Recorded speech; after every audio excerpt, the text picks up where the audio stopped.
Podcast, episode 3.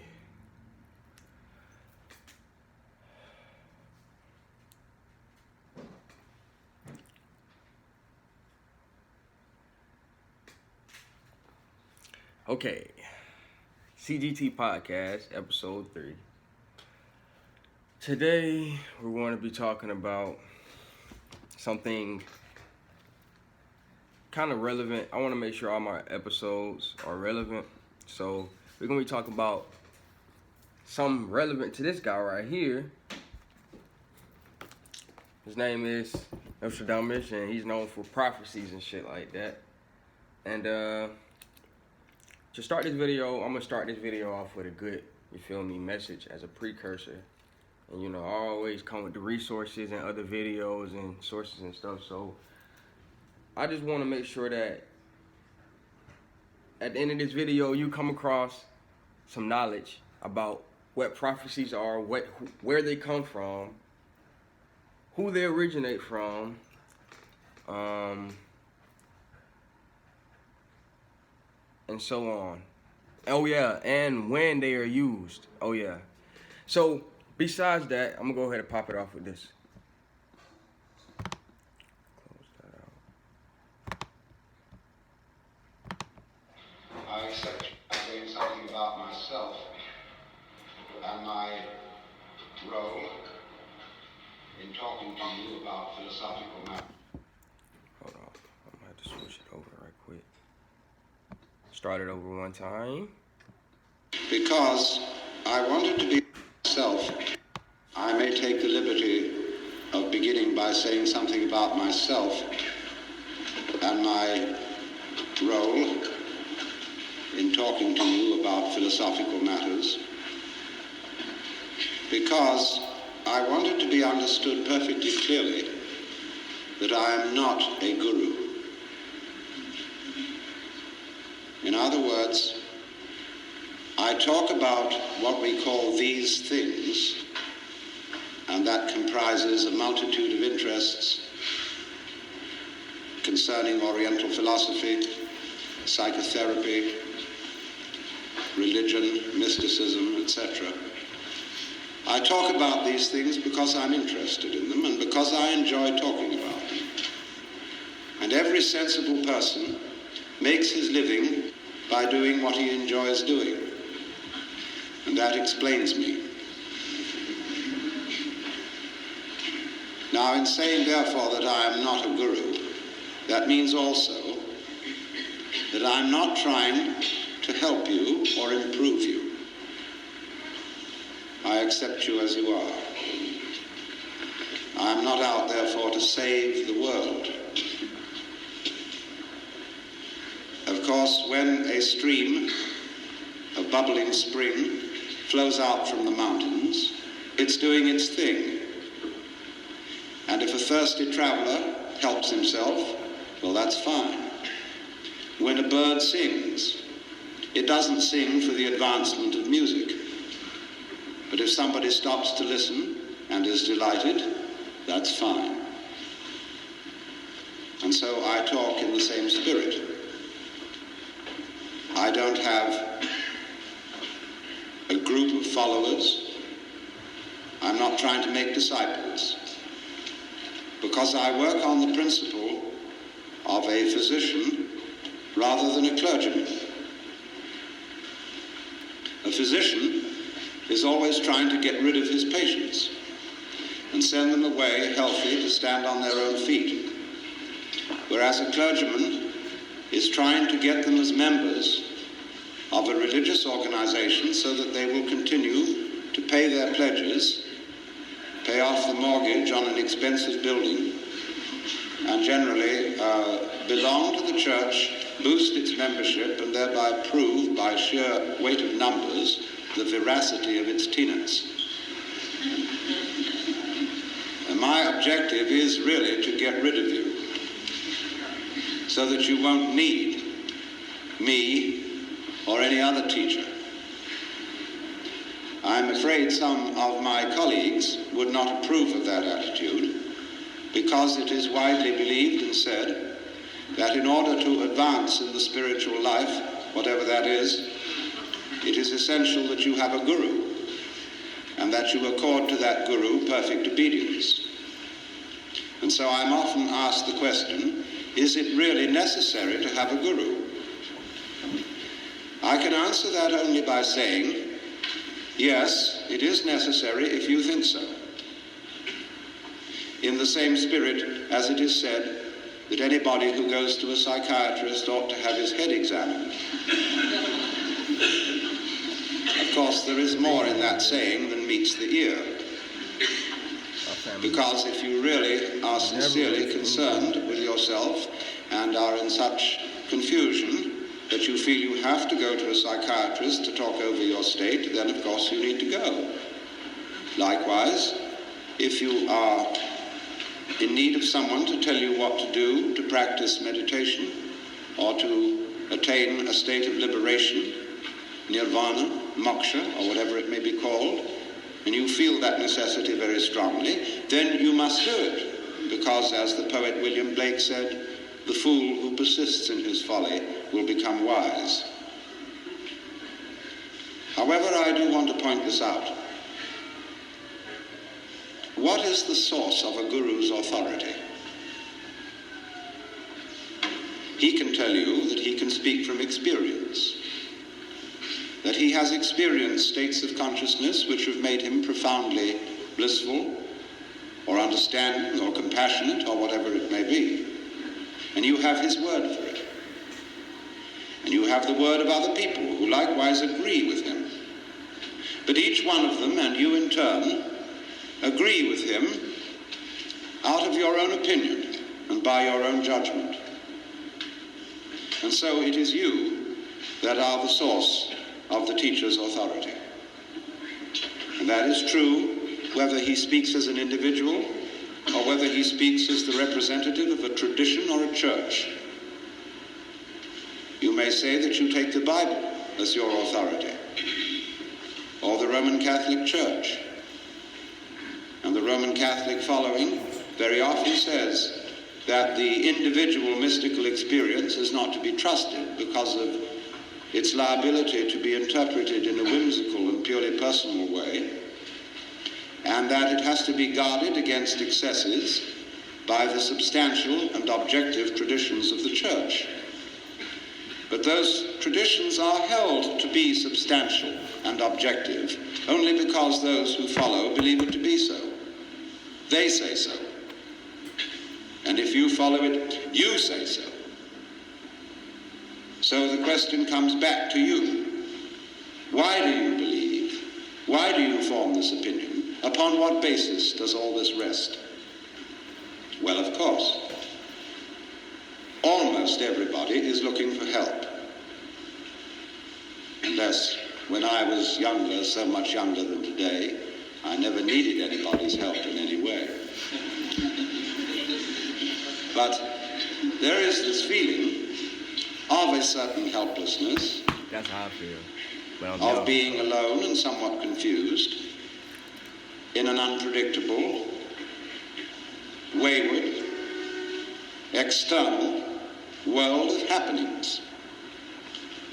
And this world of happenings includes an enormous amount of suffering, tragedy, and we wonder why we're here, how we got here, and in short, what to do about the capital P problem of capital L life, to which should be added death, because it seems to be certain that we're all going to die, and that death may be a painful process, that those we love are going to die, and so what about it? Is there any way in which we can become masters of the situation? Well, there are all sorts of ways of trying to escape from the human predicament of being a lonely, isolated consciousness in the midst of this enormous and wayward not-self. We can, of course, try to beat the game on a material basis by becoming very wealthy or very powerful.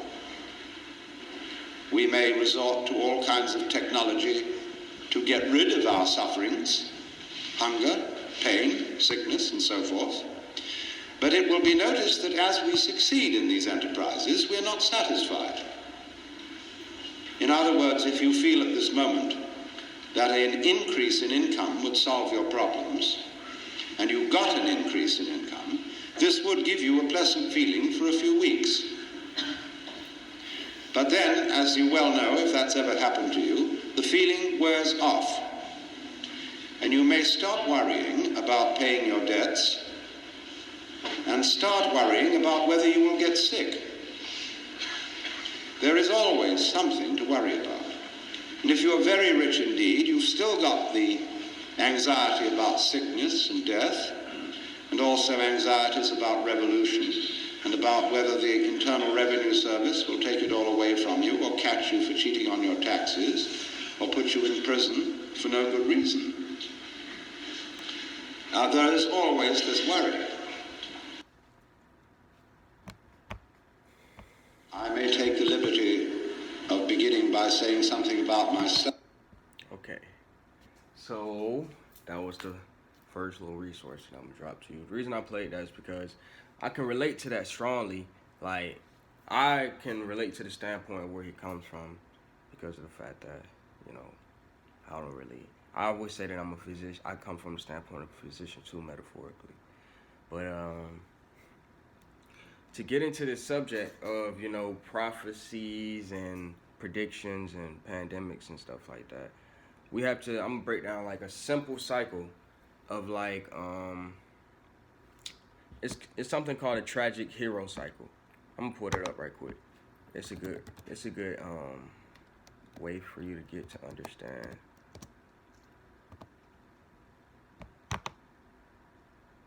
The tragic hero definition is a great or victorious character in a dramatic tragedy who is destined for downfall, suffering, or defeat.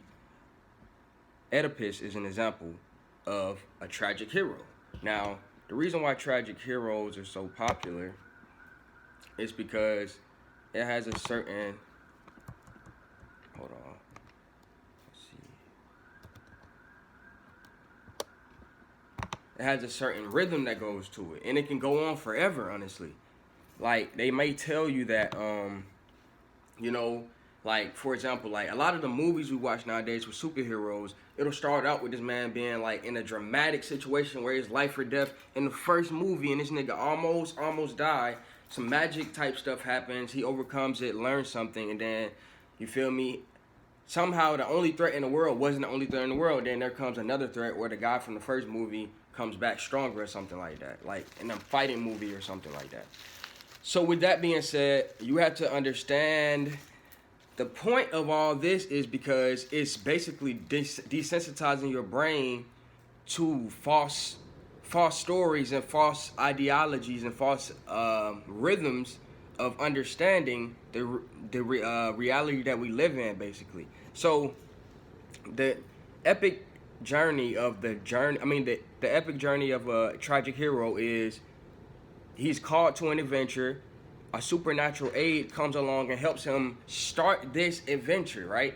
Now, this is something we all can relate to, you know. That's the beginning, though. This is something we all can relate to in the beginning, where we want to get into something, and then we get like a supernatural, something magical happens out of nowhere. And then you can understand that the path for you to go on this journey is already set for you. It's meant for you to do this type of stuff. So with that being said, it starts off relatable. A supernatural aid comes, and then, you feel me, a threshold of guardians, you meet a threshold of guardians, basically. It's basically your first test to see if you really want to get to this point that you say you want to get to. And then after that, you begin transforming yourself. You become a better person. You get a person to help you along the way, and then after you get a person to help you along the way, they might show you to a mentor, is what they're saying. Or you might find a mentor along the way, and he'll just help you become a better person or better at what you're trying to do overall. And then you have challenges and temptations after you get that knowledge and wisdom from those two people or two sources. And then after that, you get another helper, or the first helper comes back along the way. And I've seen this in so many movies. And then that's crazy because, you feel me, that's where it starts becoming a little bit unbelievable. Because not all the people make it past that point. Some of the times that you might go to a situation and then figure out it's fucked up, then it's a horror movie type of thing. But with that being said, you got the helper right there after you get the challenges and temptations, and then you have a revelation, which is where you're at a death or rebirth stage, basically. So the revelation point is basically where you're at your lowest point of the cycle. Like, you really feel like this shit might be over with. But then you have something like a revelation to wake you up along the way, either something that your mentor taught you along the way or something that initiated this journey or the supernatural aid itself. So with that being said, you transform after that event because you overcome it. And then you go through an atonement stage, and then you get a gift from a goddess. You feel me? Which is basically like you get a chance to return back to your normal life after this experience, basically. Like you get reborn again type of thing. And you come through a new portal, and then you become this you become known as this hero to the rest of society, and you can go around for the rest of your life telling this story to other people, or you can go on a whole nother journey. So with that being said, that's the cycle of the tragic hero, basically. And the reason why that's important is because of the fact that every time you have a theme of these tragic heroes, you also end up manifesting something called a prophecy or prophesy. So a big thing when it comes to like most tragic heroes, which makes it unrealistic, is because of the fact that there's somebody like basically telling them what's going to happen along the way, because that's what happened to them, or that's what they were told in these like traditional stories or something like that. So with that being said, these are all these things about relatability. Like, what does this actually relate to? What does the tradition relate to? What does the prophecy relate to? And most of the time, you got good prophecy. There's real prophecies out there. Don't get me wrong. But the big prophecies, most of the most known prophecies, they stem from very bad, terrible sources. And if you look at the history of it, it's really not good. And then if you look at how it's used in today's time in that tragic hero cycle, even to today, with politicians, actors, sports people, you feel me? Like sports entertainers, music, like it's a whole list of people, bro. Like especially businessmen. That's where they get this whole story of the American dream and capitalism from, because it's something called manifest destiny, which in itself is a prophecy. You get what I'm saying? So this shit goes so deep, bro. These prophecies, you feel me? You don't know what you're a part of, because you might be swept under a whole wave of, or a whole channel, or a whole signal. You might be swept under all that shit, and you're not even aware of it, because mentally you're just seeing, you feel me, either fear, which is what most prophecies align with, fear, or they align with glory or glorifying something. But in order to get to the glory, once again, 9 times out of 10, there's gonna be a point to where you gotta goddamn suffer. And why is this important? Because 9 times out of 10, the point you had to suffer is because of the person who gave you the fucking prophecy. Because if you never had the prophecy in the first place, you wouldn't have the point of view of you suffering beforehand 9 times out of 10, or you having to go through something in order to actually have glory, when you actually don't have to go through that pain and suffering 9 times out of 10. They just want it's something they do to steal your energy, basically. It's like the Hegelian dialect, the shit I was talking about in the last episode, basically. And with that being said, most of the prophecies that we got nowadays are recycled shit from African traditional stories that like Europeans don't even like, they misused, but also if Joseph Smith's revelation. Hold on. But they're misused, but also 9 times out of 10 they're used by these bankers, politicians, musicians, and people who don't even believe in actual religions and spiritualities, who don't even understand it. They're just used in artistic and enthusiastic ways in order for you to be sucked into it, and then you believe that these people also believe in that thing. It's like some Crusaders type shit, which was initiated with a prophecy. So a lot of wars are initiated with prophecies. And that's just because of the fact that you have to understand that, like I said, 9 times out of 10, so like when wars are initiated with prophecies, it's because a politician goes to his people and it says, hey, this group of people or this person is responsible for either taking your land or doing some very terrible things to you. And on top of that, the only way that you can kill them is if I lead you to do that. Or the only way that you can stop this from happening is if I lead you to do that, or I lead everybody to do that. And the way to do that is I'm gonna paint this beautiful picture of how shit gonna be after we overcome the fact that we're living in this terrible place.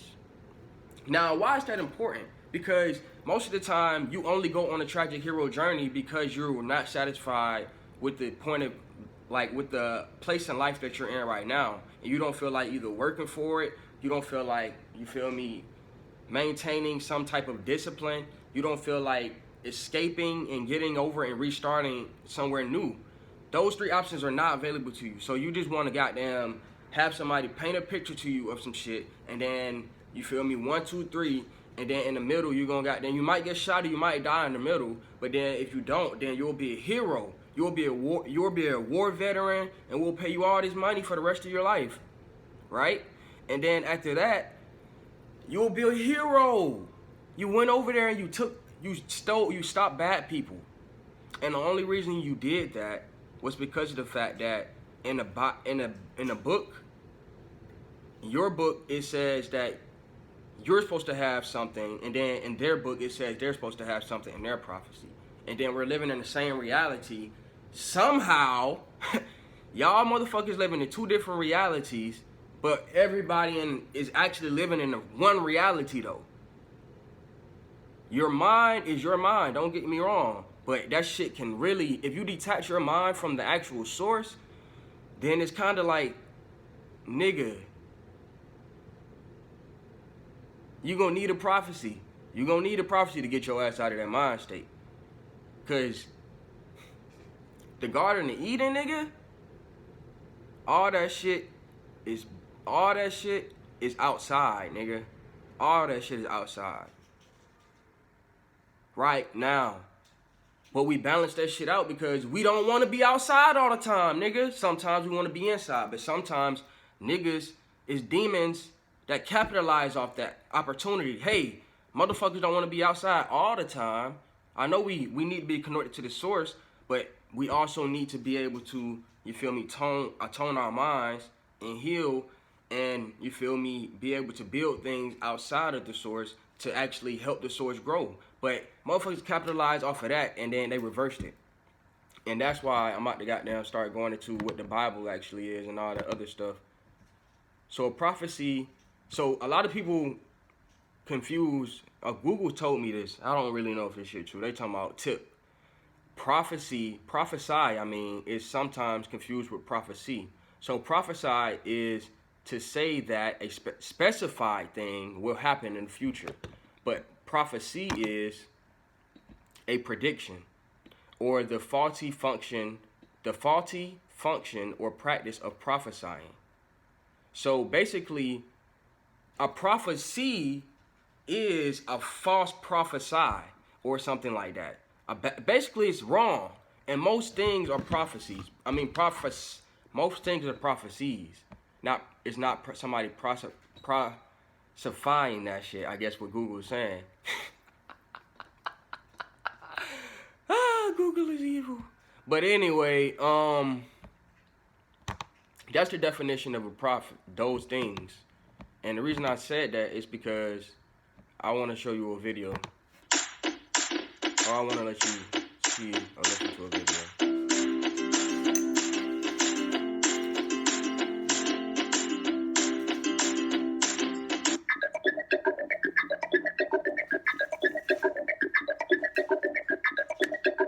Prophecy involves a process in which one or more messages allegedly communicated to a prophet are then communicated to other people.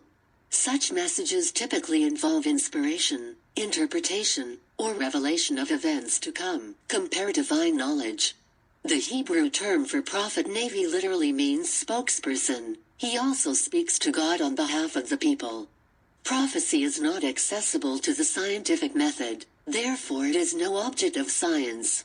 The English word prophecy, noun, in the sense of function of a prophet, appeared in Europe from about 1225, from Old French prophecy, 12th century, and from late Latin prophetia, Greek prophetia, gift of interpreting the will of God, from Greek prophetes, see prophet. The related meaning thing spoken or written by a prophet is from c. 1300, while the verb to prophecy is recorded by 1377. The word prophecy comes from the Greek verb pyro omicron phi eta mu iota, prophemy, which means to say beforehand, foretell. It is a combination of the Greek words. Okay, so let's get this right. Most of the shit in the Bible that they saying is prophecies, right?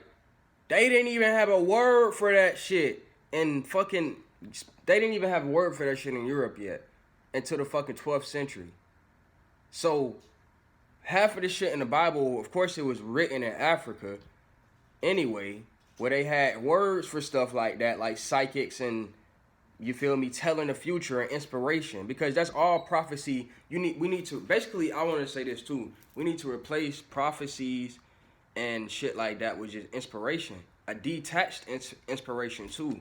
Don't be idolizing shit, because if you got attached inspiration, that's when you become a fucking slave, basically. You basically idolizing people when they just really doing some shit that's inspiring you and some part of yourself. And with that being said,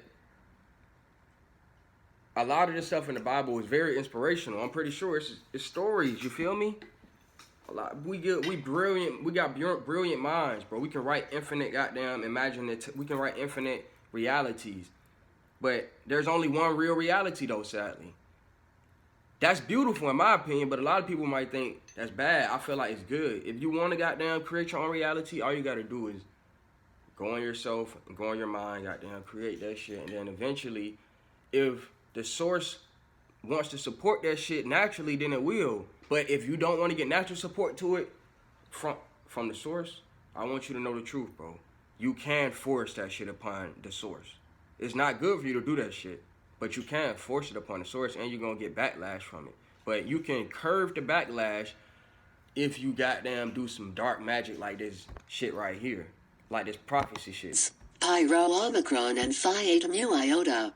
The Greek prefix pyro omicron also means before, in front of, so etymologically pyro omicron phi eta mu iota means to speak in front of, as a spokesperson. Rabbinic scholar Maimonides suggested that prophecy is, in truth and reality, an emanation sent forth by divine being through the medium of the active intellect, in the first instance to man's rational faculty, and then to his imaginative faculty. The former closely relates to the definition by Al-Farabi, who developed the theory of prophecy in Islam. The Catholic Encyclopedia defines a Christian conception of prophecy as understood in its strict sense. It means the foreknowledge of future events, though it may sometimes apply to past events of which there is no memory, and to present hidden things which cannot be known by the natural light of reason. See, that Catholic shit, y'all gotta understand something. So you gotta understand something.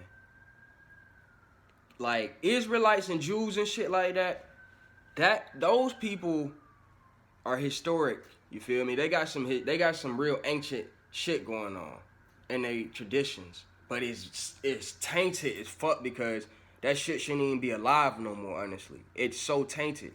If you carry energy along that long, that many people have been putting their emotions and all this evil shit been going on in the world. They've been putting their emotions into this shit, and you still trying to put your emotions into that shit and mix it in and think some shit gonna pop off. Nigga, you gotta be Adolf Hitler. You gotta be a real powerful spirit you gotta have some real dark magic in order to force that shit upon the source, because guess what? The source don't want that shit. If it's not gonna pop off, the source don't want it. So with that being said, the Catholics and shit, let me get this straight across to you. The Israelites and shit, they are, you feel me, ancient. And these motherfuckers been tainted as fuck. Right? They prophecies and shit, and they never came to truth. So what they ended up doing was evolving. What they ended up doing was evolving because everybody hated their ass because they was evil as hell. And with that being said, they ended up evolving into the Catholic Church. You feel me? And then with that being, it was a split type shit. Because I'm not saying Jews are Catholics. I'm saying that Israelites and Jews and all these people are actually influenced 100% by what happened, inspired 100% by what happened to the Israelites, right? So they applied their formulas, equations, mathematics, knowledge, philosophies, traditions to their societies. With that being said, one thing that the main thing about that was law and order. Why is law and order important in this? Because of the fact that the Catholic Church literally took over Europe because they civilized, they under the guise of prophecy and the prophecy of civilizing Europe, basically. It was never religion and shit like that is basically the first form of like religion in Europe, at least, is basically the first form of oligarchy.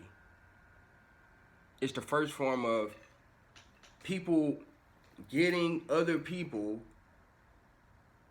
to envy them enough to respect them, but respect them and not kill them and want to be like them type shit. Because they presented themselves to be so elegant and so civilized, but in reality they were very filthy themselves, and they didn't really have knowledge. All they were doing was trying to replicate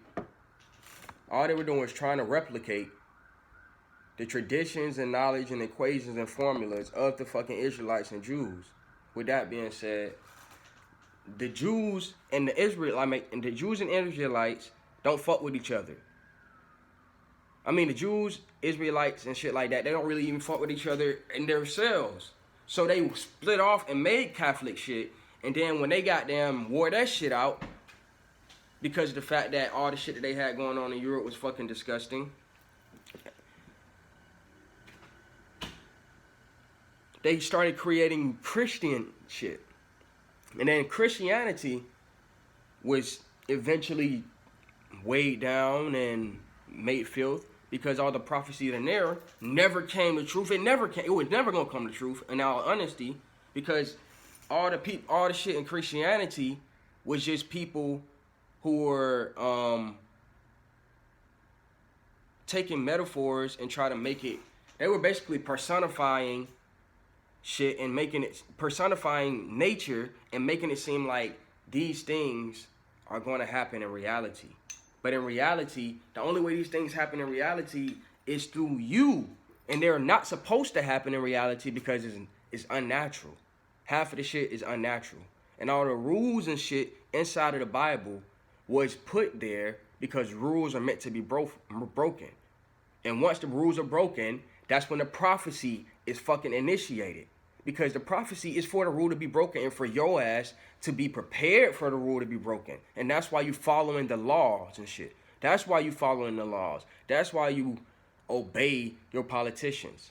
That's why the politicians are using this dark magic type shit in order to keep people under this goddamn whatever religion you in. They don't give a fuck. They will make these whatever they will find the prophecies that each religion and spirituality almost has in common, and they will make this shit happen in order for you to want what they have to offer, basically.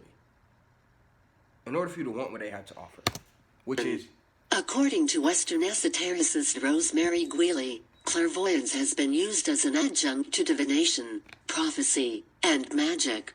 Modern Western esoteric research and prophecy is a pseudoscience. In general, a diviner's foretelling or a prophetic prediction of the future does not adhere to the scientific method. Okay.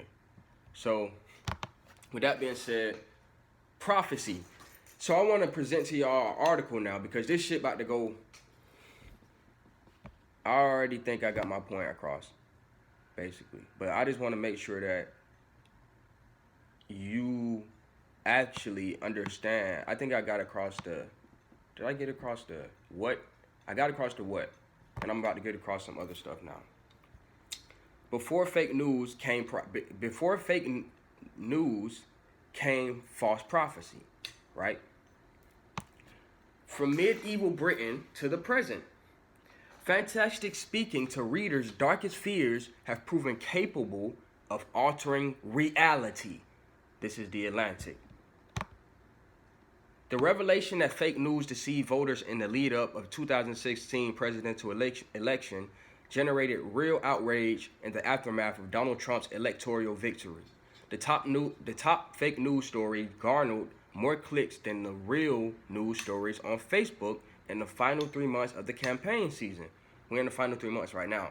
Fake news and other campaigns fantasies led Oxford dictionaries to select post-truth as the word of the year for 2016. But stories that gain popularity by presenting readers' fantasies and nightmares as current events are hardly new. I'm going to say that again. But stories that gain popularity, but stories, not people, stories. These people who are presenting the stories are actually agents for the people who wrote the stories. They're actors. Agents, actors. But stories that gain popularity by presenting readers fantasies and nightmares as current events are hardly new. In medieval Britain, national and local political action was guided by prophecy. They saying that like it's not right now. They saying that like it's not right now in a more sophisticated equation. Because the equation back then wasn't as sophisticated as it is now, and it's still very, amateur in my opinion. But with that being said, prophecies were invoked by rebel leaders, appropriated by ruling elites, and ultimately censored by a government fearful of their disruptive potential.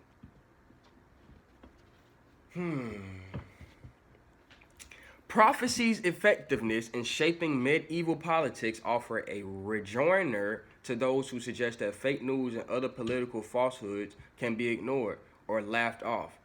Prophecy, like fake news, worked as persuasive writing before it told people what they wanted to believe or spoke to their darkest fears. British politics provided ample opportunity to test the power of imagined worlds. Say that one more time. British politics provided ample opportunity to test the power of imagined worlds. Wish, get on. She over here trying to mess up my whole setup. My bad. Let me get a pause for the cat. She over here trying to mess up the setup. You got that. You got that. Tear the little HDMI cord up. There you go. Okay. What did it say? My bad. I say,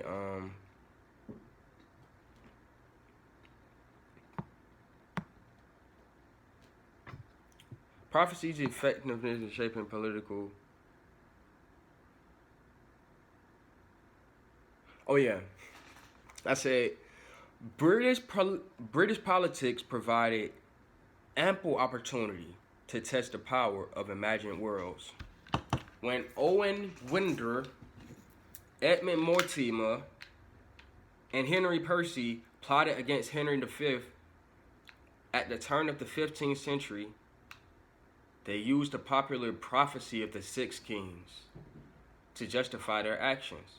A later historical account has the three rebels committing to treason on the condition that they are the people about whom the prophecy speaks.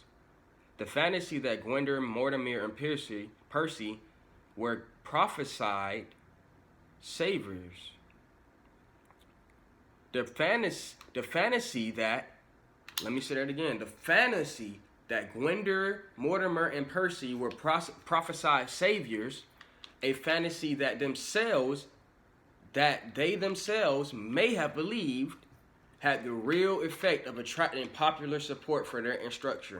Now I want you to think about the Matrix now, out of nowhere. Bang, think about the Matrix. Now when you think about the Matrix,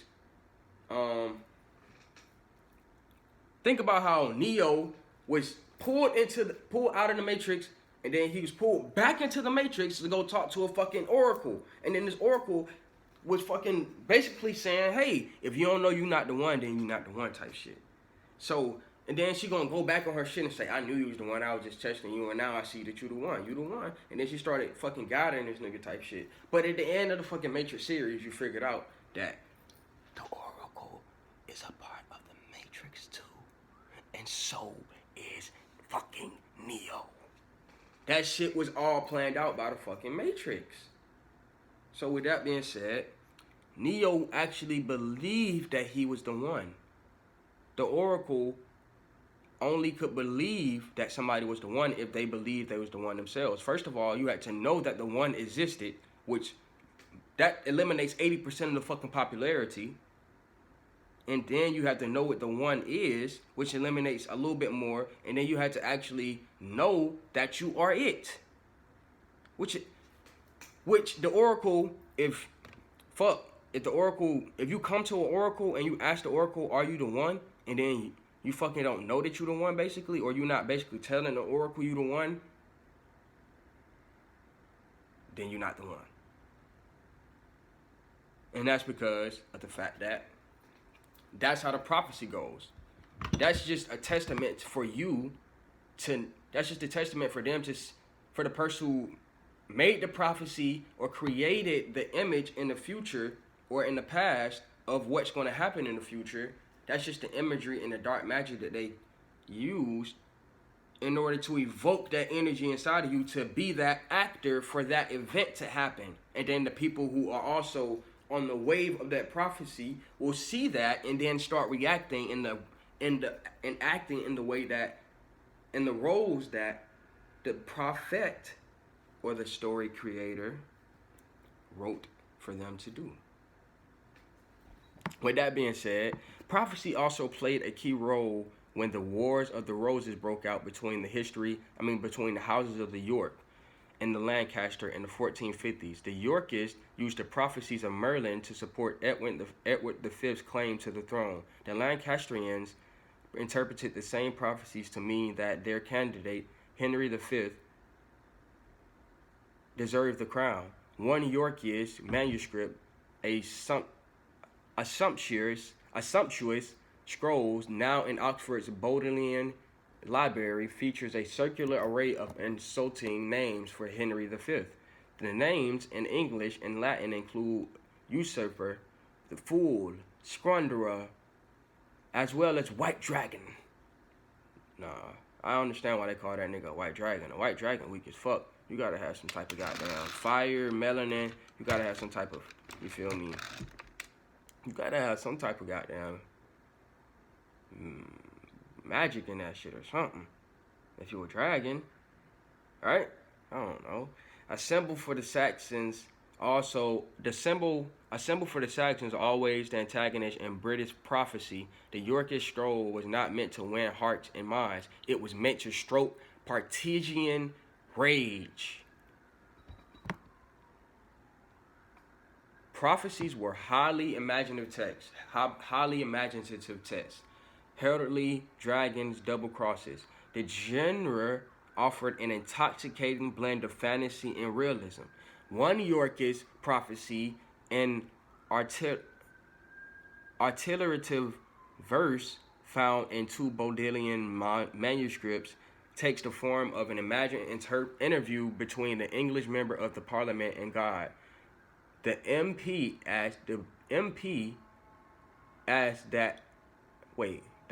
asks what will happen to the realm, and God conveniently foretells the defeat of the Lancastrians, represented as treacherous Saxons. Some of the predictions in the prophecies referred to the near future, like 538. 538's elections forecast. I don't know what that means, honestly. But most of the action amounted to the history in future tense. To history in future tense, basically. As if they've seen the event and then they're writing about it after they've seen it, but they're actually in the past themselves.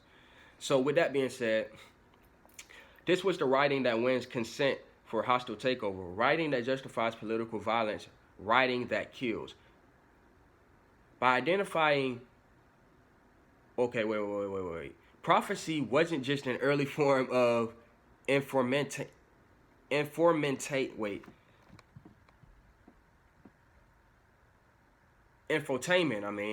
that's what they said. Prophecy wasn't just an early form of infotainment. It was an instrument of colonization.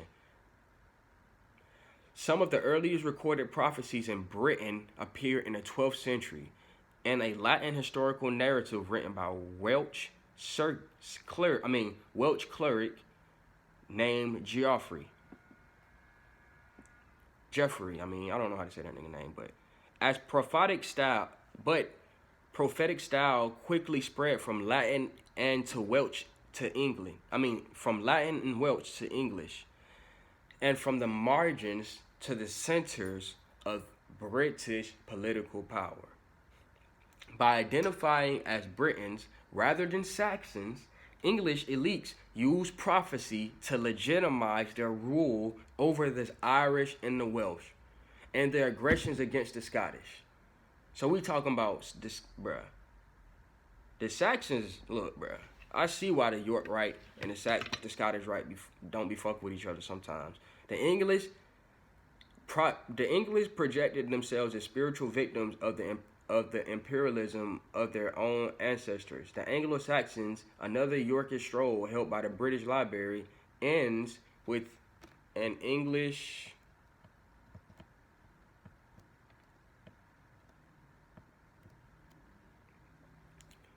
passage in which an angel predicts that the Britons will not inherit the island until the Saxons become as sinful as the Britons had been before.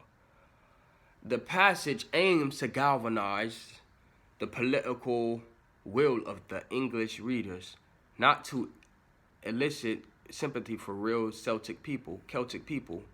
Prophecy rewrote history. The language of the vulnerable was weaponized against the vulnerable. The language of the vulnerable was weaponized against the vulnerable. In the mouths of Welsh rebels and English peasants, prophecy was social protest. So, what did I tell you earlier? The people will literally use the prophecies that y'all motherfuckers make up in order for y'all to react how they want y'all to react, for y'all to want something that they want y'all to want. And then at that point, prophecy starts fucking rewriting history. With that being said, English kings and parliament, in the mouths of Welsh rebels and English peasants, prophecy was a social protest. And in the hands of the ruling classes, it became propaganda. In the 15th century, English kings and parliaments began passing laws against false prophecy, in effect criminalizing prophecy without official authorization. The earliest laws claimed to be about other things: vagrancy, civil disorder. Like I said before, they claimed to restrict prophecy only incidentally, as it related to pressing social problems. But the laws were really acted of preemptive censorship. In theory, the laws targeted prophecies made on false grounds, but prophecies oriented towards the future and heavily coded. Man, y'all gotta wake up, bro. Prophecy oriented towards the future and heavily coded did not lend itself to objective distinctions between truth and falsehood. In practice, the anti-prophecy laws gave pretext to punish political dissonance. A 1542 act under Henry The eighth, less convertedly worded than earlier legislation, sought to protect such persons as have and had such arms, badges, or coagonizes, from the great peril and destruction of false prophecies. In other words, what they saying is, the state vowed to shield the nobility, those with hereditary coats of arms, from recrimination by their social inferiors. It did not matter whether the targets of these laws created new illicit prophecies or circulated old ones. Those caught prophesying about the imminent demise of a king or knight faces fines, jail, or execution. That's to this day. If you publicly go out and say you're gonna kill a nigga, and you a peasant or you poor, they gonna come after your ass. They might even make an example out of you. They might. I'm not saying they will. They might. They have the right to, because of laws that were passed like this. Such was the fate of John Dobson, a Yorkshire vicar, put to death. Man, I don't give a fuck about these niggas put to death. And okay, by the late Middle Ages, prophecy had become a mass medium. It managed to affect the real world by constructing an echo chamber and then inciting people to live in it. It is worth asking what present conditions pollsters, politicians, and journalists seek to render inedible. Ultimately,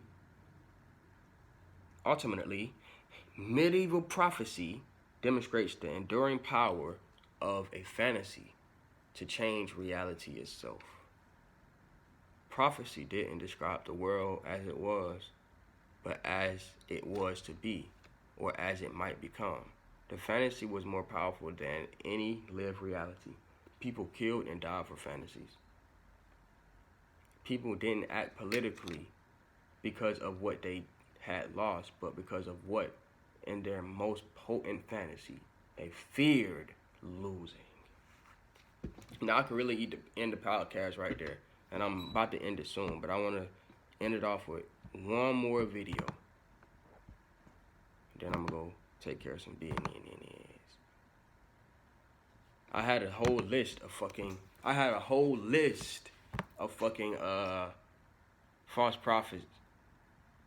false prophecies that have never came true to this day. But my mouth getting dry. I gotta go take care of some business and some shit. And I'ma just end up putting a link for that list under the video. But while I'm gonna do that, I want you to check this out. My boy Aaron Ra. Royalty. And many of the prophecies that Christians show as it only. When trying to reason with biblical literalists, they'll say that their Bible is historically accurate, even though the best they can show is that only some of the people and places mentioned in those fables were real, which of course they would be, since fictional stories are usually set in real places and often mention famous people of that time. But there is absolutely no historical or archaeological evidence that the stories are true, and biblical scholars often admit that they're evidently not true. Believers might also argue that the Bible is scientifically accurate, even though the earth is not flat. There is no firmament. The sun is just another star. Snakes and donkeys can't talk. Whales are not fish, and bats are neither birds nor locusts. Ritual spells won't purify anything, much less cure anything, because diseases are caused by pathogens rather than demons or curses. And looking at a striped stick will not cause a cow to conceive a striped calf. There was never a global flood either, nor could there have been. Everything the Bible says about any field of science is laughably and indefensibly wrong. And failing both past and present, defenders of the faith typically turn to the future, citing prophecies in the Bible which believers imagine to have been fulfilled, because religion is all about make-believe, and the Bible says that interpreting prophecy is one way to convince yourself, if you really just have to swallow all this supernatural mumbo-jumbo some way. It's not just Christians who do this. Hindu scripture shows that one way to fulfill prophecy is to amend the text to insert a prophecy after it has already been fulfilled.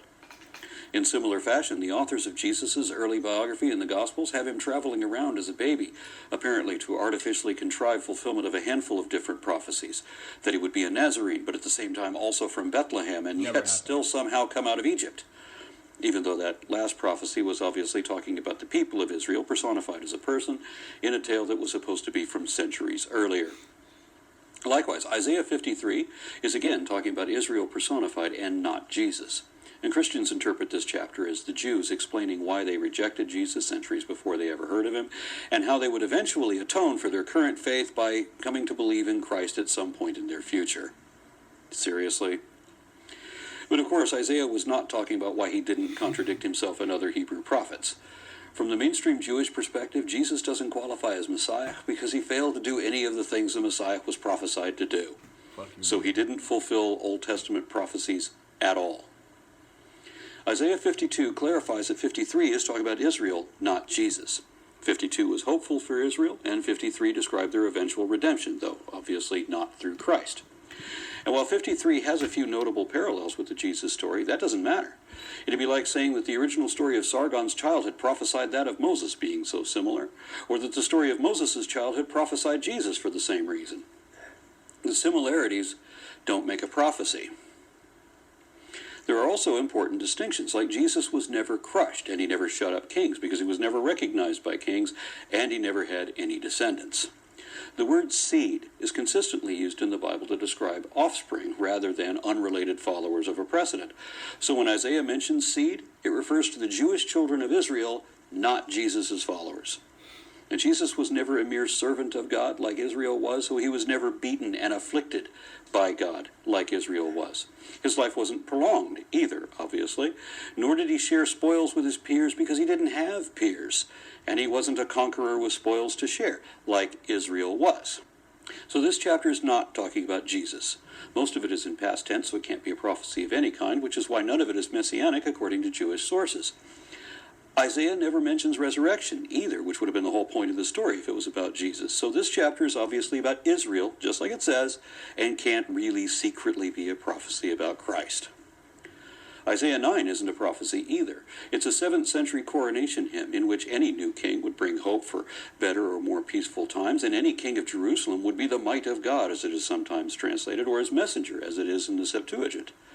It doesn't refer to Jesus because Jesus is not the everlasting Father. And some believers argue that Jesus could be considered the father of eternity, but that's a stretch. Referring to a king as everlasting is really no different than saying, long live the king, after you've learned that the king is already dead.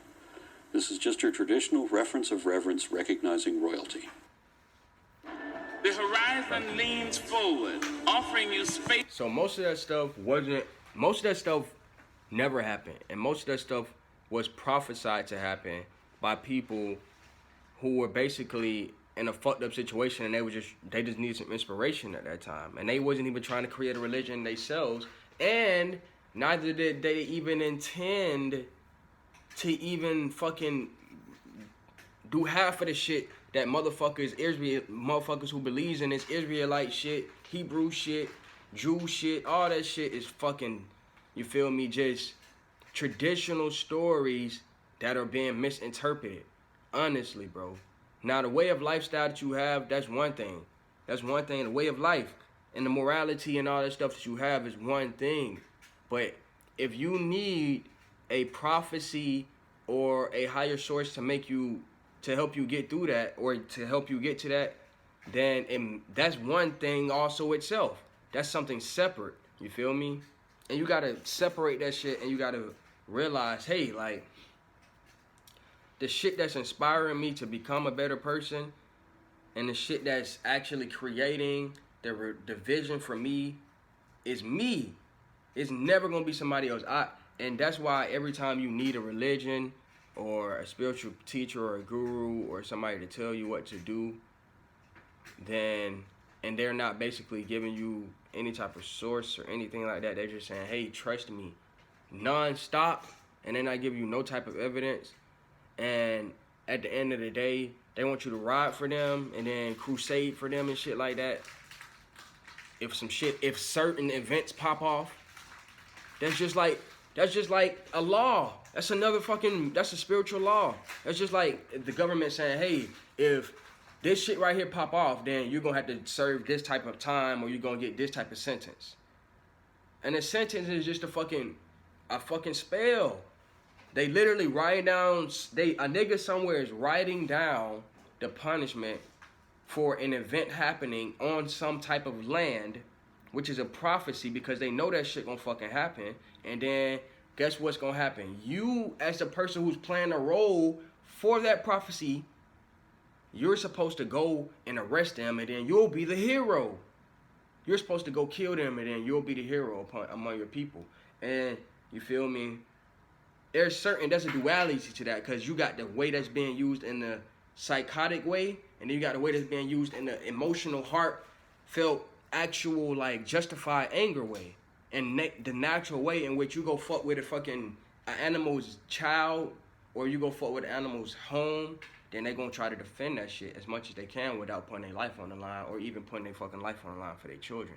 So with that being said, even that could be used to trap an animal. You have to understand shit like that. As a human, you have the ability to understand that, hey, I could be trapped in a million ways if I fucking allow myself to. But there's always signs of this shit. So with that being said, the signs have to be shit that you're of you. The signs can't be shit that somebody else is telling you, hey, if this event happened, this is how you act. Nah, that shit got to be some shit where it's like, oh, I'm prepared for anything to happen. And I'm not afraid to die at the same time. So, with that being said, gotta get out of there.